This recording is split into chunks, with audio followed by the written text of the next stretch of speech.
नमस्कार, स्वागत है आपका मेरे इस चैनल कथा और कहानियाँ में। आज मैं आपको श्री भक्तमाल की कथा सुनाने जा रही हूँ। इस कथा में दो भक्ता की कथाएं हैं, एक जमींदार की कन्या की कथा और दूसरी राजा की कन्या की कथा। इस वीडियो में मैं जमींदार की कन्या की कथा और नेक्स्ट वीडियो में राजा की कन्या की कथा सुनाऊंगी। भक्त और भगवान की ऐसी सुंदर कथा शायद ही आपने सुनी होगी, तो आइए कथा को शुरू करते हैं। श्री भक्तमाल ग्रंथ में नाभादास जी ने लिखा है, भगवान श्री कृष्ण की दो भक्ता कन्याएं थी। इनमें एक राजा की कन्या थी और दूसरी जमींदार की कन्या थी। एक दिन राजा के महल में एक संत पधारे। वे संत प्रेम से महल में कुछ दिन विराजे। राजा और जमींदार दोनों की कन्याएं महल में खेल रही थी। उसी समय उनकी दृष्टि संत की ओर गई।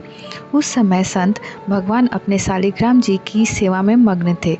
उन दोनों कन्याओं ने देखा कि संत जी एक गोल काले पत्थर, जिसे शालिग्राम के नाम से जाना जाता है, को स्नान करवा रहे हैं। उन दोनों कन्याओं ने संत भगवान से कहा कि यह आप क्या कर रहे हैं। संत भगवान ने उन दोनों को बताया कि यह पत्थर नहीं अपितु स्वयं श्री भगवान है और मैं इनकी सेवा कर रहा था। संत जी ने उन दोनों को भगवान का चरणामृत और प्रसाद भी दिया, जिससे उनके मन में भी सेवा करने की भावना प्रकट हुई। संत जी का महल में प्रवचन भी हुआ, जिससे सुनकर दोनों कन्याओं के हृदय में और अधिक भगवत प्रेम जाग उठा। उन्होंने संत भगवान से विनती करते हुए कहा कि आप जैसी सेवा हमें भी करनी है। हम भी सुकुमार श्याम सुंदर की पूजा करेंगे। हमें आप ठाकुर जी की मूर्ति दे दीजिए। उन दोनों के मन में भाव आया कि यही संत हमारे सद्गुरुदेव भगवान हैं। उन संत ने दोनों कन्याओं के भाव को देखकर मन में विचार किया कि यह दोनों तो अभी बहुत कम आयु की है, बच्चियां हैं। कहीं भगवान की सेवा में कोई त्रुटि ना हो जाए, कोई अपराध ना हो जाए। शिष्य के द्वारा यदि त्रुटि हो जाए तो अपराध गुरु को लगता है। संत ने सोचा कि जब यह बड़ी हो जाएंगी तब हम इन्हें भगवान की मूर्ति प्रदान करेंगे। पहले तो संत जी ने मना कर दिया, परंतु दोनों कन्याओं की आंखों से आंसू बहने लगे।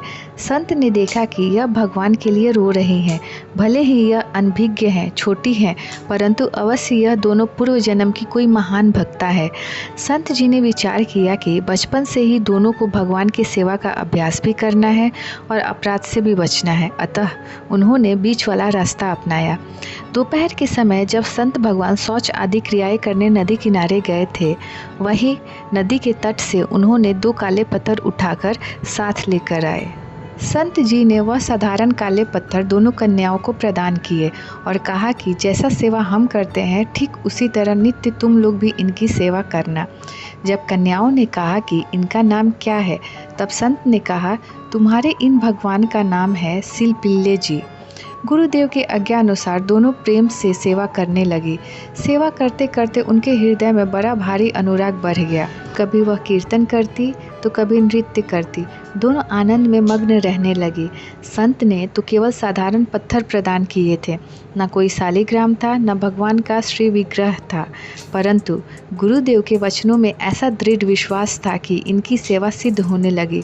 उन दोनों को कभी उन शिलाओं में श्री कृष्ण के दर्शन होते तो कभी श्री कृष्ण उनसे बातें करते और कभी मंद मंद मुस्काते।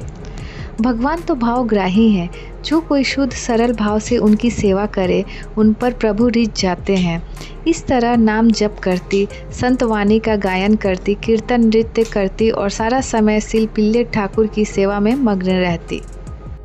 तो चलिए, इस वीडियो में हम जमींदार की कन्या की कथा सुनते हैं और राजा की कन्या की कथा हम नेक्स्ट वीडियो में सुनेंगे। सिलपिल्ले भक्त जमींदार कन्या के दो भाई थे। दोनों भाई बड़े बलवान थे और धन भी बहुत था। धन और संपत्ति के कारण दोनों भाई में वैर था। गांव वालों ने दोनों भाइयों से कहा कि पास रहोगे तो लड़ाई झगड़ा होता रहेगा, एक दूसरे से दूर रहोगे तो लड़ाई नहीं होगी। बड़ा भाई अपना गांव छोड़कर एक दूसरे गांव में जाकर बस गया, परंतु उसके हृदय में जलन थी कि मेरा गांव छूट गया, घर संपत्ति छूट गई। अवश्य अवसर पाकर मैं छोटे भाई पर आक्रमण करूंगा। भक्त कन्या अपने छोटे भाई के साथ गांव में रहती थी और सिलपिल्ले भगवान की सेवा में मग्न रहती थी। एक दिन बड़े भाई ने अपने कुछ बलवान साथियों को लेकर छोटे भाई पर रात्रि में आक्रमण कर दिया और बहुत सी संपत्ति लूट लिया। गांव के लोगों ने रोकने का प्रयत्न किया, परंतु उन्हें भी उनके बलवान साथियों ने पीटा और लूटा। छोटे भाई के घर पर जब सामान लूटा गया, उसमें सिलपिल्ले भगवान भी साथ चले गए। धन संपत्ति की कमी तो थी नहीं, अतः सोने का सिंहासन और आभूषण देखकर भगवान सिलपिल्ले भी लूट लिए गए थे। जहाँ सिलपिल्ले भगवान का सिंहासन रखा हुआ था, उसके आसपास बहुत से शालिग्राम रखे हुए थे, जिनकी सेवा उनके पूर्वज करते आए थे। प्रातःकाल जब भक्त कन्या उठकर भगवान की सेवा में गई तो देखा कि भगवान का सिंहासन नहीं है। इससे उस भक्ता को महान कष्ट हुआ। ऐसे छटपटाने लगी जैसे जलबिन मछली, बहुत रोने और तड़पने लगी। उसने खाना पीना सब छोड़ दिया। गांव वालों ने कहा कि वह तो एक पत्थर ठाकुर थे, कोई सुंदर ठाकुर नहीं थे। हम लोग तुम्हारे लिए अष्टधातु की सुंदर बंसीधर की मूर्ति लाकर देंगे। परंतु उस भक्ता ने कहा कि हमें तो गुरु जी ने प्रदान किए हुए अपने सिलपिल्ले भगवान ही चाहिए। गांव के लोगों ने कहा कि वह ठाकुर तो बड़ा भाई लूट कर साथ ले गया, अब उसके पास बहुत बलवान आदमी है तो उससे मांगेगा कौन। लेकिन स्त्री पर वे हाथ नहीं उठाएंगे। वैर तो भाइयों में है, परंतु तुमसे दोनों भाइयों का प्रेम है, तुम जाकर अपने ठाकुर जी को मांग कर ले आओ। तब वह भक्ता उस गांव में गई जहां दोनों भाइयों में बड़ा भाई रहता था। उस समय वह द्वार पर अपने साथियों के साथ बैठक में बैठा था। वह भक्ता कहने लगी, भैया हमें और कुछ नहीं चाहिए, बस आपने जो सामान लूटा है उसमें मेरे ठाकुर जी भी आ गए हैं, आप मेरे ठाकुर जी वापस कर दो। भाई ने कहा कि भीतर चली जाओ, वहाँ लूट के सामान के बीच एक स्थान पर सभी ठाकुर विराजमान हैं, उनमें से अपने ठाकुर को पहचान कर ले जाओ। वह भक्ता बहुत तड़प कर रो रही थी। उसकी अवस्था देखकर बैठक में जो लोग बैठे थे उनमें से एक व्यक्ति ने कहा, तुम 10 कोस से पैदल चलकर अपने ठाकुर के लिए यहाँ आई हो, विलाप कर रही हो, क्या तुम्हारे उस ठाकुर में कोई सामर्थ्य नहीं है? यदि तुम्हारे में इतनी ही भक्ति है तो यहीं से बुला लो, घर में जाने और पहचानने की क्या ज़रूरत है। उस भक्ता ने भगवान से प्रार्थना की कि हे प्रभु, मेरे अंदर ऐसा भक्ति भाव और प्रेम नहीं है कि मैं आपको पुकारूं और आप चले आओ। मेरे अंदर इतना सामर्थ्य नहीं है कि मैं ऐसा दावा कर सकूं कि मेरे पुकारने से भगवान चले आएंगे। आप स्वयं कृपा करके हमारे पास चले आओ, नहीं तो ये सब लोग हंसी उड़ाएंगे कि इनके ठाकुर में कोई सामर्थ्य नहीं है। सब यही कहेंगे कि यह तो केवल एक पत्थर है। मैं आपकी दासी हूँ, मुझे अपनी हंसी उड़ने की चिंता नहीं है, परंतु यदि ये लोग आपकी हंसी उड़ाएंगे तो मुझे कष्ट होगा। मुझसे ऐसा कौन सा अपराध हो गया जो आप हमें छोड़कर चले गए? प्रभु, इन दुष्टों के हृदय में भक्ति भरे, ऐसा कोई लीला करे। मेरी विनती है कि आप शीघ्र घर से बाहर आए। बैठक में बैठे सभी लोग हंसी उड़ाने के इंतजार में बैठे हुए थे और देखते देखते सिंहासन चलते चलते उस कन्या के पास आ गया और उछलकर ठाकुर से आकर उसके हृदय में लग गए।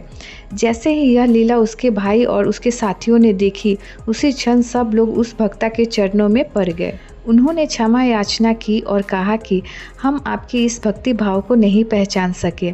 भाई ने कहा कि मेरे बड़े भाग्य हैं कि मेरी बहन ऐसी उच्च कोटि की भक्ता है।